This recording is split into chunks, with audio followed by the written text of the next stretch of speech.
नमस्कार। हिंदी साहित्य के प्रथम वर्ष के द्वितीय प्रश्न पत्र में हम आधुनिक निबंध पढ़ रहे हैं, जिसके अंतर्गत रामचंद्र शुक्ल का परिचय, उनका व्यक्तित्व, उनकी भाषा शैली ये आपको कल की वीडियो में बताई जा चुकी है। रामचंद्र शुक्ल का करुणा निबंध आपके कोर्स में है, जिसको अब हम पढ़ना प्रारंभ कर रहे हैं।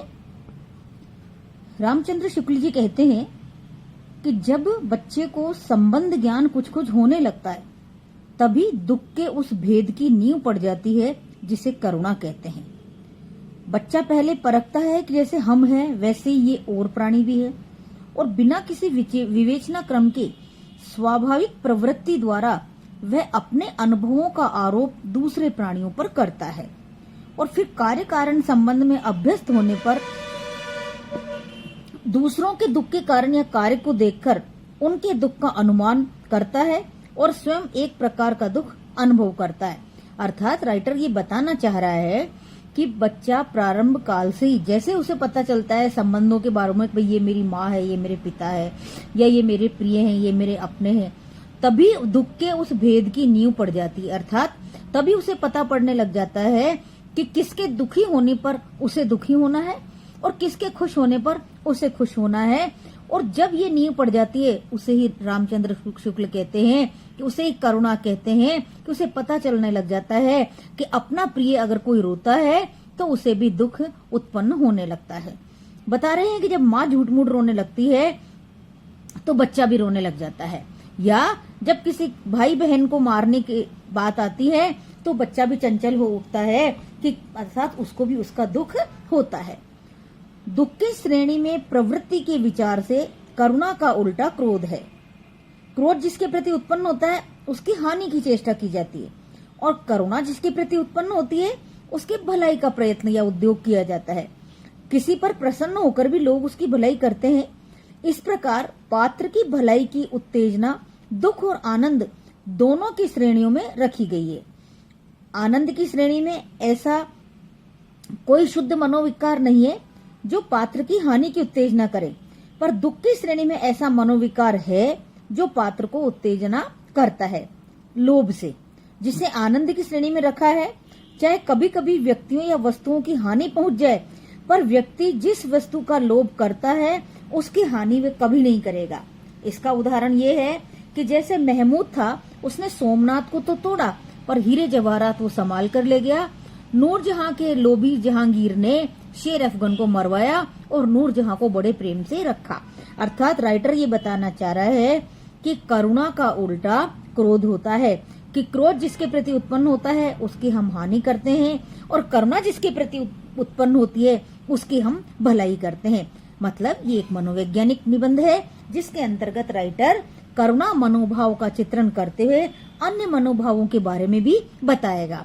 तो ये बता रहे हैं कि किस प्रकार लोभ में, दुख में और करुणा में क्या अंतर है। लोभ को आनंद की श्रेणी में रखा गया है, लेकिन वो ये बता रहे हैं कि जहां भी लोभी व्यक्ति के मार्ग में कोई दूसरी बाधा आएगी तो वो उसको हानि पहुंचाएगा। इसलिए वो ये बता रहे हैं रामचंद्र शुक्ल कि करुणा एक ऐसा मनोभाव है, ऐसा व्यक्ति के अंदर ऐसी भावना है जो जब उत्पन्न होती है तो निश्चित रूप से वो जिसके प्रति करुणा उत्पन्न होती है उसका भला करने का प्रयत्न करता है, उसका भलाई का उद्योग वो करने लगता है।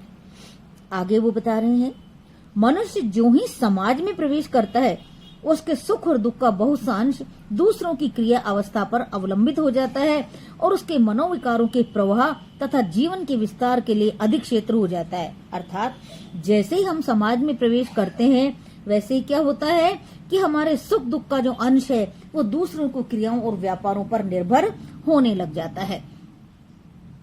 हम दूसरों के दुख से दुखी और दूसरों के सुख से सुखी होने लगते हैं।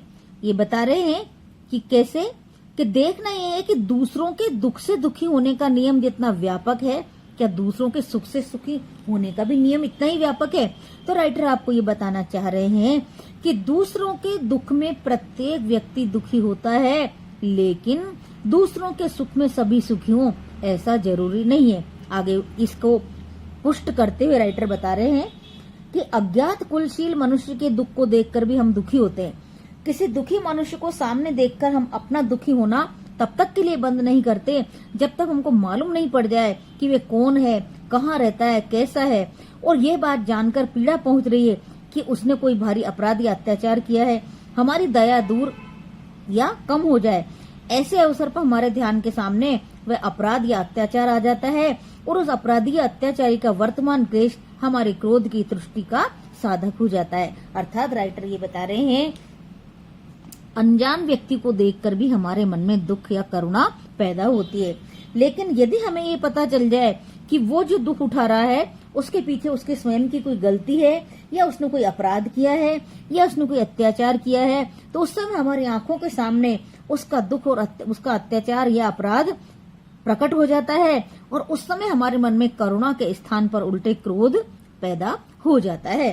अर्थात रामचंद्र शुक्ल जी ये बताना चाह रहे हैं कि करुणा कब कब पैदा होती है, किस प्रकार पैदा होती है, किसके प्रति पैदा होती है, और उसका जो क्षेत्र है वो कितना व्यापक है। सारांश ये है, करुणा की प्राप्ति के लिए पात्र में दुख के अतिरिक्त और किसी विशेषता की अपेक्षा नहीं है। अर्थात किसी भी दुखी व्यक्ति को देखकर हमारे मन में करुणा पैदा हो जाती है, पर आनंदित हम ऐसे आदमी के सुख को देखकर होते हैं जो हमारा सहृदय हो, या हमारा संबंधी हो, या अत्यंत सज्जन, शीलवान या चरित्रवान होने के कारण समाज का मित्र या हितकारी हो। उनकी खुशी को देख कर के ही हमारे मन में आनंद पैदा होती है। अनजान व्यक्ति के सुख को देखकर हमारे मन में कभी भी आनंद पैदा नहीं होगा। बता रहे हैं, किसी अज्ञात व्यक्ति का लाभ कल्याण सुनने से हमारे हृदय में किसी प्रकार का आनंद उदय नहीं होता। इससे ये स्पष्ट होता है कि दूसरों के दुख से दुखी होने का नियम व्यापक है, और दूसरों के सुख में सुखी होने का नियम उसकी अपेक्षा परिमित यानी कि सीमित है, कम है। इसके अतिरिक्त दूसरों को सुखी देखकर जो आनंद होता है उसका न तो कोई अलग नाम रखा गया है, न उसमें वेग या प्रेरणा होती है, पर दूसरों के दुख के परिज्ञान से जो दुख होता है वह करुणा, दया आदि नामों से पुकारी जाती है, और अपने कारण को दूर करने की उत्तेजना का काम वो करता है। अर्थात प्रत्येक मनुष्य सहृदय ये कोशिश करता है कि यदि उसके अंदर सामर्थ्य है तो वो दूसरा जो व्यक्ति दुखी है, जिसको उसने देखा है, उसके दुख को दूर करने का प्रयत्न करते हैं। अज्ञात व्यक्ति के दुख पर दया बराबर उत्पन्न होती है, तो जिस व्यक्ति के साथ हमारा अधिक संसर्ग या संपर्क होता है, जिसके गुणों से हम बहुत अच्छी तरह परिचित हैं, जिसका रूप हमें अच्छा मालूम पड़ता है, उसके उतने ही दुख पर हमें अवश्य अधिक करुणा होगी। अर्थात करुणा कम ज्यादा हो सकती है, उसके ये आधार है। किसी भोली भाली सुंदरी रमणी को, किसी सचरित परोपकारी महात्मा को, किसी अपने भाई बंधु को दुख में देखकर हमें बहुत अधिक व्याकुलता होगी। करुणा की तीव्रता का सापेक्ष विधान जीवन निर्वाह की सुगमता और कार्य विभाग की पूर्णता के उद्देश्य से समझना चाहिए। ये व्याख्या स्थल भी है। वो ये बता रहे हैं कि करुणा कितनी तीव्र उत्पन्न होगी या कितनी कम उत्पन्न होगी, इसका महत्वपूर्ण जो विधान है वो ये है कि हमारे जीवन निर्वाह में कौन हमारे अधिक निकट है, कौन हमारे कार्य को बहुत अधिक से सुगमता से करता है, कौन हमारे बहुत अधिक काम आने वाला है, इस आधार पर ही करुणा है वो तीव्र और कम होती है।